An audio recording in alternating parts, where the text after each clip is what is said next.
উন্নত চিকিৎসার জন্য যুক্তরাজ্যে পৌঁছেছেন বিএনপি চেয়ারপারসন ও সাবেক প্রধানমন্ত্রী বেগম খালেদা জিয়া।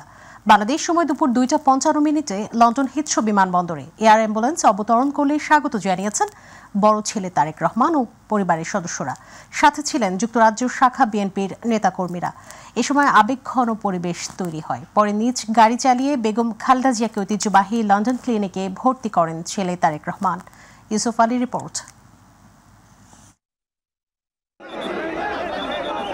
সোমবার রাত 11:30টায় ঢাকা থেকে কাতারের আমিরের পাঠানো এয়ার অ্যাম্বুলেন্সে করে হযরত শাহজালাল আন্তর্জাতিক বিমানবন্দর ত্যাগ করেন বিএনপির চেয়ারপারসন ও সাবেক প্রধানমন্ত্রী বেগম খালেদা জিয়া। কাতারের দোহা বিমানবন্দর হয়ে বাংলাদেশ সময় দুপুর 2:55 লন্ডনের হিথ্রো বিমানবন্দরে এয়ার অ্যাম্বুলেন্সটি পৌঁছায়। বেগম জিয়ার আগমনের খবরে আগে থেকেই হিথ্রো বিমানবন্দরে ভিড় করেন দলীয় নেতাকর্মীরা। বিমানবন্দরে বেগম জিয়াকে স্বাগত জানান বিএনপির ভারপ্রাপ্ত চেয়ারম্যান তারেক রহমান ও পরিবারের সদস্যরা। দীর্ঘ 7 বছর পর মা ছেলের সাক্ষাতে তৈরি হয় আবেগঘন পরিবেশ। তারেক রহমানের স্ত্রী জুবাইদা রহমানকে কাছে পেয়ে আবেগ আপ্লুত হন বেগম জিয়া। যুক্তরাজ্যে অবস্থিত বাংলাদেশ হাইকমিশনের পক্ষ থেকেও ফুলেল শুভেচ্ছা জানানো হয় বিএনপির চেয়ারপারসনকে। পরে হিথ্রো বিমানবন্দর থেকে গাড়ি চালিয়ে বেগম খালেদা জিয়াকে ঐতিহ্যবাহী লন্ডন ক্লিনিকে নিয়ে যান তারেক রহমান। ইউসুফ আলী, মাই টিভি। অন্তর্বর্তীকালীন সরকার জাতীয় নির্বাচনের পাশাপাশি স্থানীয় সরকার নির্বাচনের প্রস্তুতি নিচ্ছে বলে জানিয়েছেন প্রধান উপদেষ্টা ডক্টর মোহাম্মদ ইউনূস। রাষ্ট্রীয় অতিথি ভবন যমুনায় ইউরোপীয় বিনিয়োগ ব্যাংকের ভাইস প্রেসিডেন্ট নিকোলা বিয়ারের সঙ্গে আলোচনার সময় প্রধান উপদেষ্টা কথা জানিয়েছেন। এ সময় অধ্যাপক ইউনূস পরবর্তী সাধারণ নির্বাচন এবং স্থানীয় সরকার নির্বাচন অনুষ্ঠানের জন্য অন্তর্বর্তী সরকারের পরিকল্পনা সম্পর্কে বিস্তারিত আলোচনা করেছেন। ইউরোপীয় বিনিয়োগ ব্যাংকের ভাইস প্রেসিডেন্ট নিকোলা বিয়ার সরকারের গৃহীত গুরুত্বপূর্ণ সংস্কার বাস্তবায়নে সহায়তার আশ্বাস দেন।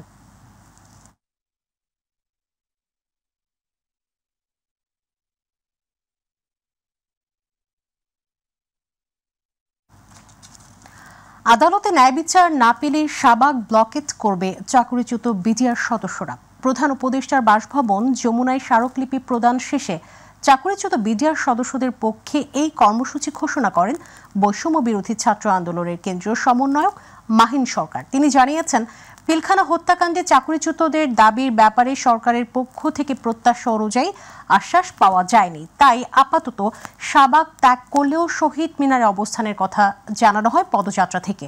এসএম আরিফের রিপোর্ট। পিলখানা হত্যাকাণ্ডের সুষ্ঠু বিচার, নিরপরাধ সদস্যদের মুক্তি এবং চাকুরি হারানো সদস্যদের ক্ষতিপূরণ ও পুনর্বহালের দাবিতে কেন্দ্রীয় শহীদ মিনারে গণজামায়াত করে চাকুরিচ্যুত বিডিআর জওয়ান, তাদের পরিবারের সদস্য এবং বৈষম্যবিরোধী ছাত্র আন্দোলনের সদস্যরা। কণ্ঠে বলতে চাই, আমাদের এই সপরিবার যারা আজকে বিভিন্ন কেসে আটকে রাখছে, এটা একটা ষড়যন্ত্র। আমি মা হয়ে সন্তানের খালার চাই বাবা।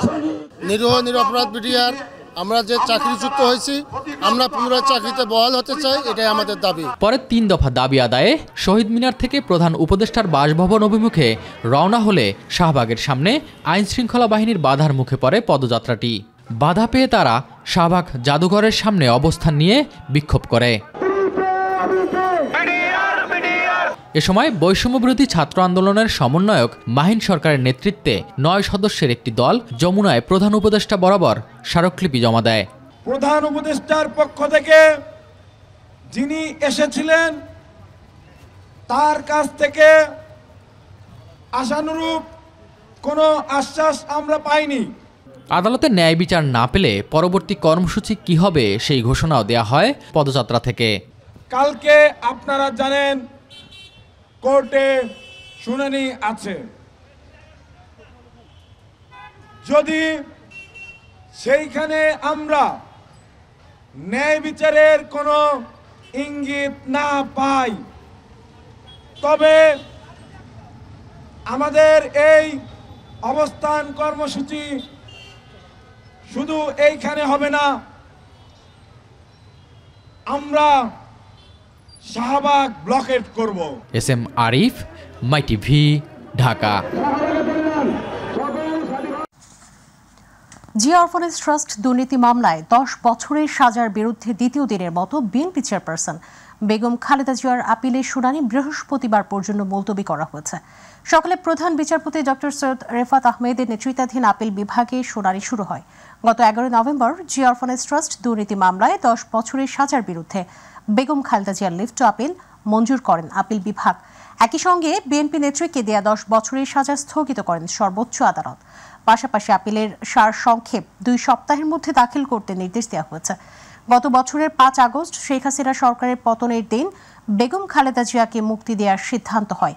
পরদিন সাজা মওকুফ করে মুক্তি দিয়ে প্রজ্ঞাপন জারি করে রাষ্ট্রপতির কার্যালয়।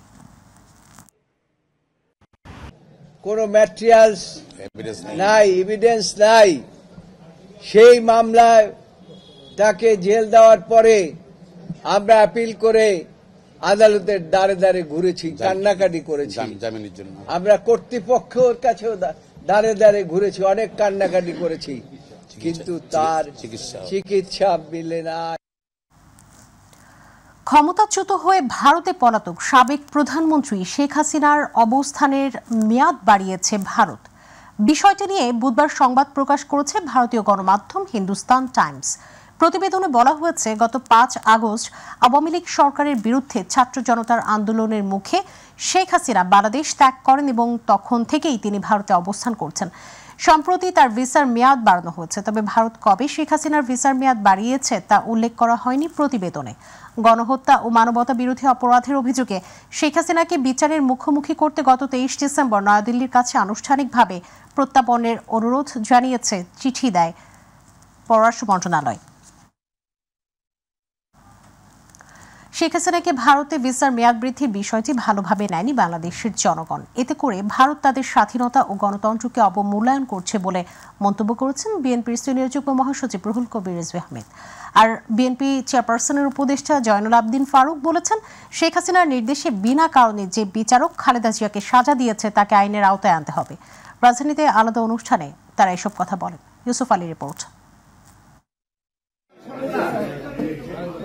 আমরা বিএনপি পরিবারের উদ্যোগে জুলাই অভ্যুত্থানে নিহত 4 জনের পরিবারের সাথে রাজধানীর গ্যান্ডারিয়ায় সাক্ষাৎ করেন বিএনপির সিনিয়র যুগ্ম মহাসচিব রুহুল কবির রিজভী আহমেদ। এ সময় তিনি বলেন, শেখ হাসিনার জন্য ভারতের অতিমায়া বাংলাদেশের জনগণ ভালোভাবে দেখছে না। হাজার হাজার কোটি টাকা, লাখ লাখ কোটি টাকা পাচার করেছে। পাচারের কিছু অংশ শেখ হাসিনারও রয়েছে। এখন পৃথিবীর নাম করা সমস্ত পত্র পত্রিকায় শেখ হাসিনার পরিবারের কারা কি ফ্ল্যাট পেয়েছেন, কার কত জমি, কার কত হাজার হাজার লক্ষ লক্ষ পাউন্ড জমা আছে, সেগুলো এখন সংবাদপত্রের পাতায় ভেসে আসছে। মেয়াদ বাড়ানোর কথা সেখানে, সেটা তাদের দেশের বিষয়, কিন্তু তাদের যদি অন্য কোনো উদ্দেশ্য থাকে শেখ হাসিনাকে নিয়ে, তো সেটা আমি বলতে পারবো না কোনো উদ্দেশ্য আছে কিনা। তবে ভারত একটি গণতান্ত্রিক রাষ্ট্র, তাদের বোঝা উচিত যে শেখ হাসিনা যে শিশু হত্যাকারী, কিশোর হত্যাকারী, সেই হত্যাকারীকে একটি গণতান্ত্রিক দেশ কিভাবে তাকে আশ্রয় দিয়ে সেখানে তার ভিসার মেয়াদ বাড়ান, এইটা সারা দেশের বাংলাদেশের মানুষ এটাকে ইতিবাচকভাবে নেয়নি। এদিকে জাতীয় প্রেস ক্লাবে এক আলোচনা সভায় বিএনপি চেয়ারপারসনের উপদেষ্টা জয়নুল আবদিন ফারুক বলেন, খালেদা জিয়ার প্রতি যে অবিচার করা হয়েছে তার বিচার হওয়া উচিত। 3 বারের প্রধানমন্ত্রী 1 কোটি টাকার জন্য শেখ হাসিনার নির্দেশে তার জীবন থেকে 5টি বছর বিনা চিকিৎসায় পার করে দিয়েছেন। আমার নেত্রীর 5টি বছর জীবন থেকে বিনা চিকিৎসায় নিরপরাধ ব্যক্তিকে যিনি সাজা দিয়েছেন হাসিনার নির্দেশে, তাকে জনগণ বলছে আইনের আওতায় অবিলম্বে আনতে। ইউসুফ আলী, মাই টিভি, ঢাকা। বাণিজ্য উপদেষ্টা শেখ বশিরউদ্দিন বলেছেন, বাজারে চালের কোনো ঘাটতি নেই, নিজস্ব মজুদেও ঘাটতি নেই, স্থানীয় উৎপাদনেও ঘাটতি নেই।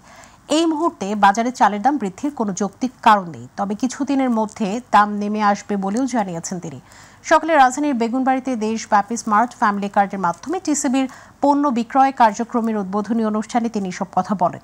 বশিরউদ্দিন বলেন, বাজারের সরবরাহ ব্যবস্থাকে আরও উন্নত করার জন্য আপাতত আমদানি কেন্দ্রিক ব্যবস্থা নিচ্ছে সরকার। আমাদের কাছে মনে হচ্ছে একটা সাময়িক মজুতদারি ঘটনা ঘটছে। আপাতত আমদানি কেন্দ্রিক ব্যবস্থা নিচ্ছি এবং ব্যাপক আমদানির প্রস্তুতি চলছে। তো এই আমদানির ব্যাপকতার ফলে স্থানীয় বাজারে আমাদের ধারণা মূল্য হ্রাস ঘটবে, কারণ আমাদের তথ্য উপাত্ত অনুযায়ী বাজারে চালের কোনো ঘাটতি নেই। সরকারের নিজস্ব যে মজুদ সেখানেও ঘাটতি নেই, স্থানীয় উৎপাদনেও তেমন ঘাটতি।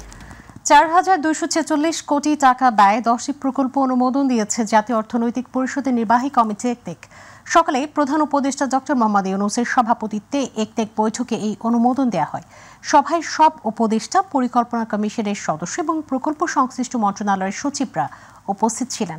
এটি অন্তর্বর্তী সরকারের ৫ম জাতীয় অর্থনৈতিক পরিষদের নির্বাহী কমিটির সভা।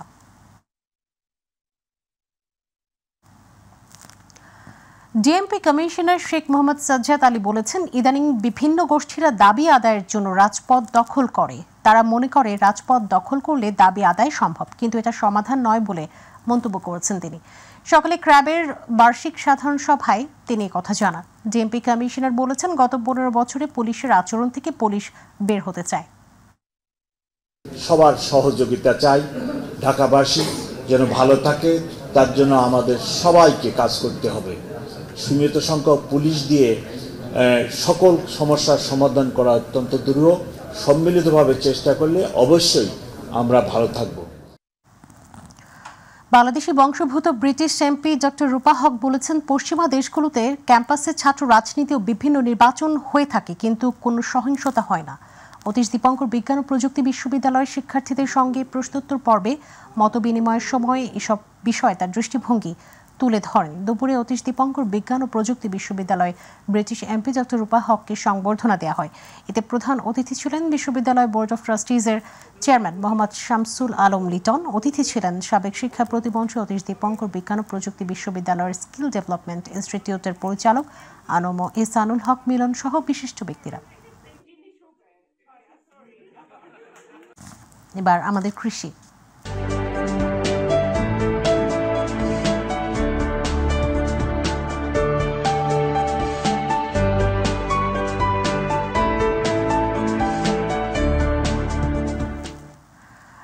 লাভে লোহা বহে আর লাভে লাভে ছাড়া তুলা বহন করা যেন অরণ্যে রোদন। প্রচলিত এই উদাহরণ যেন উল্টো হয়ে দেখা দিয়েছে জামালপুরের তুলা চাষিদের ক্ষেত্রে। স্বল্প খরচে বেশি লাভ পাওয়ায় তুলা চাষে আগ্রহী হয়ে উঠেছেন জামালপুরের চাষিরা। তারা বলছেন, সরকারি পৃষ্ঠপোষকতা পেলে এই শিল্প থেকে আয় করা সম্ভব বিপুল পরিমাণ রাজস্ব। প্রতিনিধি শামীম আলমের তথ্যচিত্রে জাহিদ আহমেদ বাবুর রিপোর্ট। লাভে লোহা বয় আর অলাভে তুলাও বহে না। প্রচলিত এই শব্দটি এখন উল্টো হয়ে দেখা দিয়েছে জামালপুরের তুলা চাষিদের ক্ষেত্রে। এই অঞ্চলে স্বল্প খরচে বেশি লাভ পাওয়ার ফলে তুলা চাষে আগ্রহী হয়ে উঠেছে জামালপুরের তুলা চাষিরা। তারা বলছেন, আগের তুলনায় বেচা বিক্রি ভালো হওয়ায় বাড়ছে তুলা চাষের পরিধি। এবছর 300 হেক্টর জমিতে তুলার চাষ হয়েছে। গতবার 295 হেক্টর জমিতে তুলার চাষ ছিল। এবছর 5 হেক্টর বৃদ্ধি পাইছে। আশা করি আগামীতে আরো বৃদ্ধি পাবে। শেষ পর্যায়ে সার, পরিমিত সার এবং কীটনাশক ব্যবহার করার কারণে উপরে ভালো ফল আসছে। বছরের শুরুতে যখন তুলা হয় তখনও যে দামটা থাকে এবং শেষ পর্যায়ে সেই দামটা থাকে। এই জন্যই আমরা প্রত্যেকটা কৃষকই বলা চলে লাভবান। তবে প্রশিক্ষণের পাশাপাশি আর্থিক ও প্রযুক্তিগত সহায়তা পেলে এই শিল্পের বিকাশ হবে বলে মনে করছেন সংশ্লিষ্টরা। আমার জামালপুর জেলায় এবছর 300 হেক্টর জমিতে তুলা চাষ করা হয়েছে। এর মধ্যে 150 জন চাষিকে প্রণোদনা দেওয়া হয়েছে। আমি আশা করতেছি প্রতি বিঘা জমি থেকে কৃষক ভাইরা 15 থেকে 20 মণ হারে ফলন পাবে। তবে সরকারি পৃষ্ঠপোষকতা পেলে এই শিল্প থেকে বিপুল পরিমাণ রাজস্ব আয় করা সম্ভব বলেও মনে করছেন তুলা চাষিরা। আমন তুলে আগামী বছর মধ্যে মাঝখানে একটু বাদ গেছিল, আগামী বছর করছিলাম, ওটা ভালো হয়েছিল। এবার 1 বিঘা করছি, ফলন ভালো হলো। সামনে বছর 2-3 বিঘা বাড়াতে চেষ্টা করবো। এবার 2.5 পাখি তুলে করছি। এবার তুলার আবার তালা নম্বর খুব ভালো দেখা যাচ্ছে। এইভাবে মনে করেন যদি লালাই ফলন তো দেয়, সামনে বছর বিঘা 3 করার আশা আছে। তারা বলছেন, তুলা চাষে কৃষকদের উৎসাহী করতে কর্তৃপক্ষ বরাবরের মতোই কার্যকরী ভূমিকা রাখছে। আর তাই আবহাওয়া অনুকূল হওয়ায় তুলার ফলন হয়েছে বাম্পার। জাহিদ আহমেদ বাবু, মাই টিভি।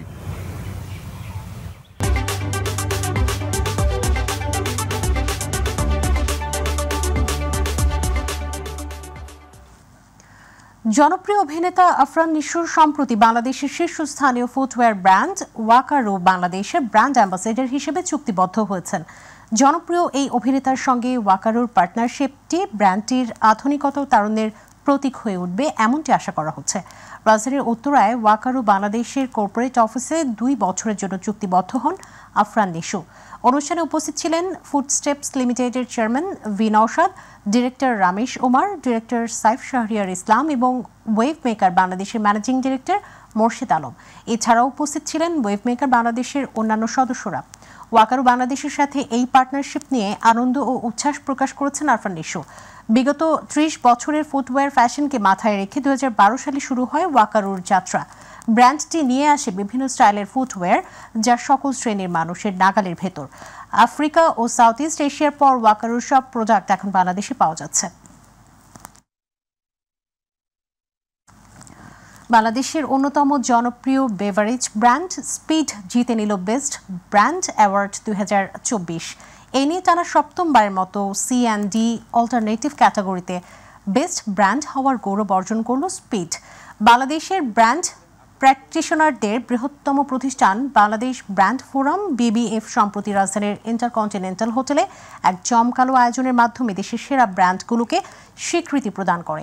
অনুষ্ঠানে স্পিডের পক্ষ থেকে পুরস্কার গ্রহণ করেন আকিজ ফুড অ্যান্ড বেভারেজ লিমিটেডের director operations Syed Zahurul Alam Rumon, head of marketing Maidul Islam, general manager sales Rezaul Karim, senior brand manager SM Mehedi Al Siraji Shiblu এবং অন্যান্য কর্মকর্তাবৃন্দ। পরামর্শ সরাসরি জানানোর আহ্বান রাখেন তিনি। প্রবাসী সংবাদ।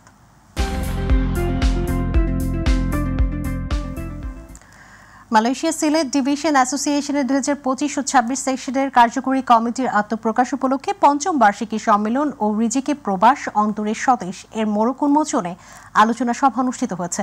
মঙ্গলবার রাজধানীর কুয়ালালামপুরের বুকিত বিনতাংয়ের পিঠাঘরে এই আয়োজন করা হয়। সিলেট ডিভিশন অ্যাসোসিয়েশনের সভাপতি আনোয়ার হোসেন সেলিমের সভাপতিত্বে সঞ্চালনা করেন এবাদুর রহমান চৌধুরী। অনুষ্ঠানে পবিত্র কোরআন তেলাওয়াত করেন শাহ শরীফ আহমেদ। প্রধান অতিথি ছিলেন মালয়েশিয়ার সানওয়ে ইউনিভার্সিটির associate professor doctor Abul Bashar Bhuiyan.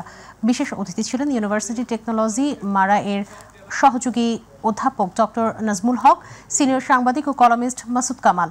এ সময় ফয়েজ উদ্দিনকে সভাপতি করে এবং এবাদুর রহমান চৌধুরীকে সাধারণ সম্পাদক করে 22 সদস্য বিশিষ্ট নতুন কার্যকরী কমিটি প্রকাশ করা হয়েছে। অনুষ্ঠানে উপস্থিত ছিলেন শহীদুল ইসলাম, রুহুল আমিন সহ আরও অনেকে।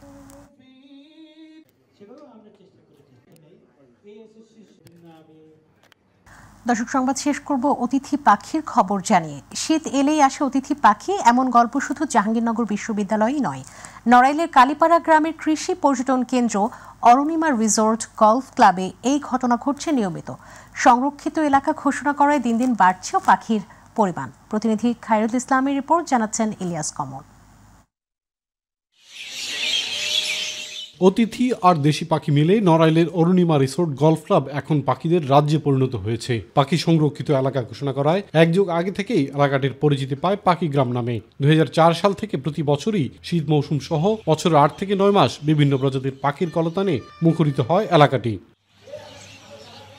বিশ্বের বিভিন্ন দেশ থেকে পরিযায়ী পাখি প্রতিদিন বিকালে পার্কের বিভিন্ন প্রকার বড় গাছের ডালে বসতে থাকে। সূর্য যত পশ্চিমের দিকে গড়িয়ে পড়ে পাখিদের আনাগোনা তত বাড়তে থাকে। রাত যত গভীর হয় পাখিদের আগমনও তত বাড়তে থাকে। সারা রাত পাখির কলতানে মুখরিত থাকে পুরো এলাকা। নয়নাভিরাম সৌন্দর্য দেখতে প্রতিনিয়ত দূর দূরান্ত থেকে ছুটে আসছে পাখি ও প্রকৃতিপ্রেমী মানুষ। বছরে প্রায় 7 থেকে 8 মাসই পাখি অবস্থান করেন। দেশি বিদেশি মিলে প্রায় 6 থেকে 8 প্রকারের পাখি এখানে থাকেন। পাখি দেখার জন্য মূলত এখানে আসা। তো ঢাকা থেকে যেটা আমি শুনছিলাম যে এখানে অনেক পাখি আসে, তো যতটা শুনছি তার চাইতে অনেক বেশি পাখি আমি এখানে এসে দেখছি। পাখিটা শীতকালেই বেশি আসে, এই জন্য আমরা প্রতি বছর এই টাইমে এখানে ঘুরতে আসি। মানে আসলেই ভালো লাগে, মনে হয় যে প্রকৃতির খুব কাছে চলে এসেছি। এখানে আসলে মন ভালো হয়ে যায়, আর যতবারই আসি না কেন মন চায় যে এখানে থেকে যায়। পাখির অভয় আশ্রম ঘোষণা করায় প্রতিদিন ঘটছে বহু পাখির প্রজনন, ফলে প্রতিনিয়ত এখানে বাড়ছে পাখির সংখ্যা। এবছর অনেক আগেই পাখি চলে এসেছে। সেপ্টেম্বরের আগে থেকেই পাখি আসা শুরু হয়েছে। মূলত অক্টোবর থেকে মধ্য এপ্রিল পর্যন্ত আমাদের এখানে অতিথি পাখিগুলো থাকে। এখনই অলরেডি লাখো পাখির আগমন ঘটেছে, বিভিন্ন জাতের পাখি এসেছে। তবে শীত যত বাড়তে থাকবে তত পাখির আগমন বাড়বে। এমন অভয়ারণ্য নিশ্চিত করতে পারলে পরিযায়ী পাখিদের আগমন আরও বাড়বে বলে মনে করেন বিশেষজ্ঞরা। পাখি যেখানেই পড়ুক সেই জায়গার পুরো বাসিন্দারা যেন তাদের পর্যাপ্ত খাবারের ব্যবস্থা করে, তাদের আবাসের ব্যবস্থা করে এবং আমাদের দেশীয় সম্পদ মনে করে সেগুলোকে যেন সংরক্ষণ করে। দেশি ও পরিযায়ী পাখি সংরক্ষণে আইনের কার্যকারিতা বাড়ালে প্রকৃতিতে আরও বাড়বে পাখিদের বিচরণ মনে করেন স্থানীয়রা।